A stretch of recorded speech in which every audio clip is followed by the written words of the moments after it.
اعوذ باللہ من الشیطان الرجیم بسم اللہ الرحمن الرحیم۔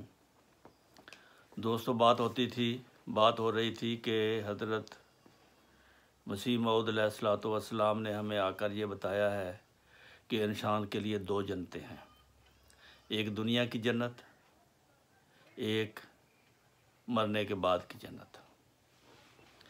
جو مرنے کے بعد کی جنت جس کو ملنی ہو، اس کو دنیا میں یہ احساس ہو جاتا ہے کہ خدا مجھ سے راضی ہے۔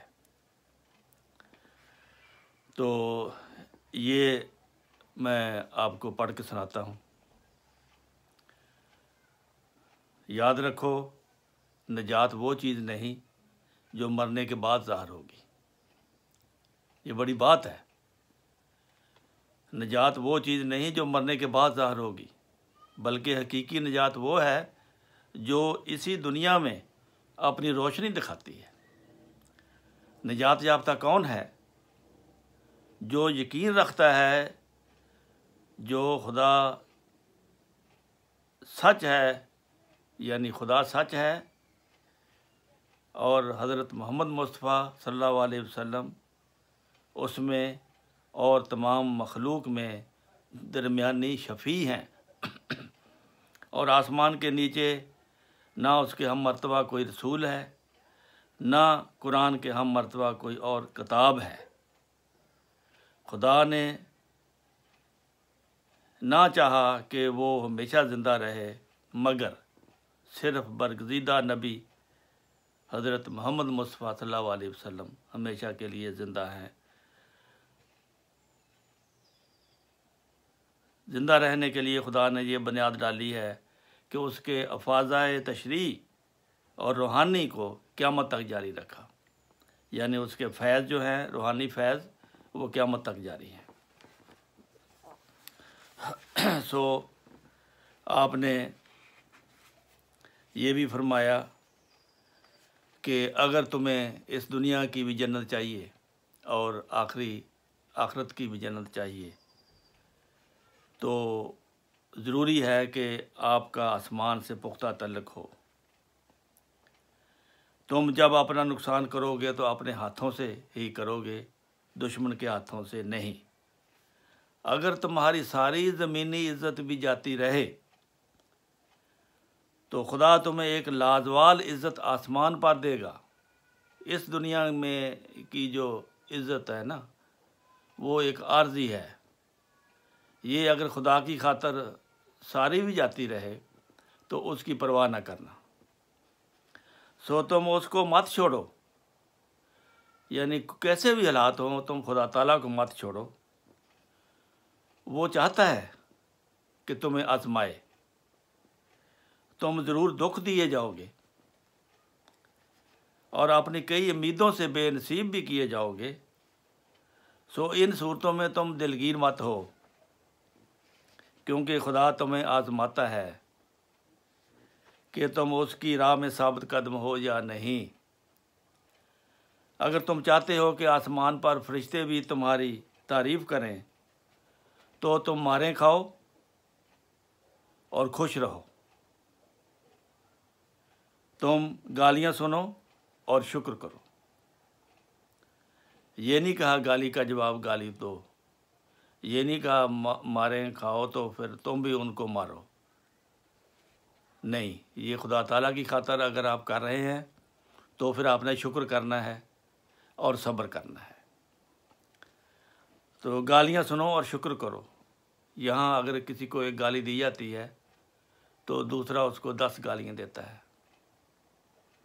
یہ بدلہ خود نہیں لینا، یہ خدا تعالیٰ پر چھوڑ دو، پھر وہ تمہیں ایک لازوال عزت دے گا اور تمہیں اس کا بہت اچھا بدلہ اسی دنیا میں ملے گا۔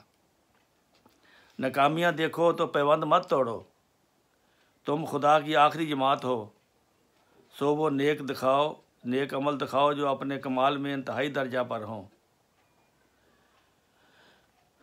ہر ایک تم میں سے جو سست ہو جائے گا ایک گندی چیز کی طرح جماعت سے باہر پھینک دیا جائے گا اور وہ حسرت سے مرے گا۔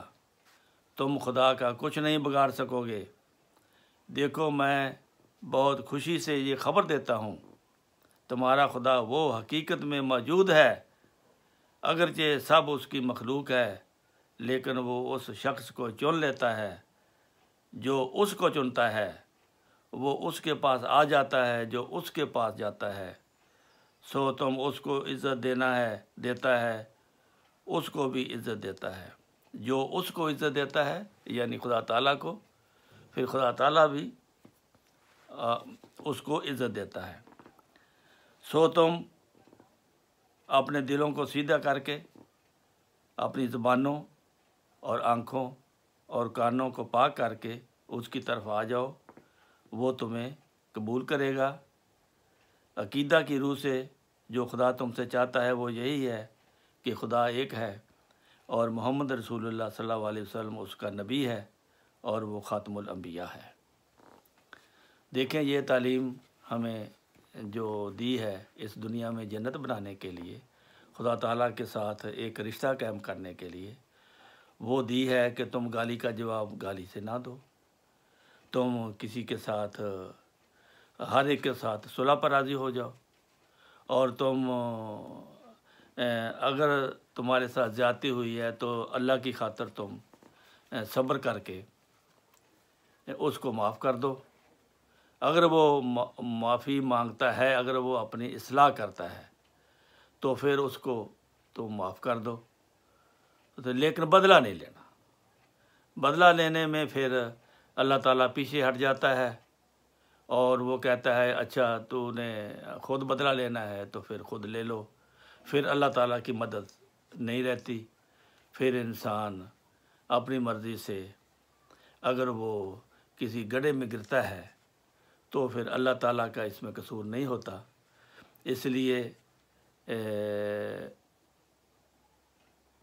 میرا یہ کہنا ہے کہ حضرت مسیح موعود علیہ السلام کی باتوں کو غور سے سنو اور ان کو مانو، اور اپنے نفس پر قابو پا کر اللہ تعالیٰ کی خاطر صلح کی طرف آ جاؤ، تاکہ تمہیں تمہارے خلاف، تمہارے دل میں کسی کے خلاف کوئی بغض اور کینہ نہ رہے اور دل صاف ہو جائے، تو یہ جنت یہ دنیا آپ کے لیے بھی جنت ہے، اور آخرت کے لیے بھی، آخرت میں بھی اللہ تعالیٰ آپ کو اپنی رضا کی جنت عطا کرے گا۔ اللہم صلی علی محمد و بارک وسلم انک حمید مجید۔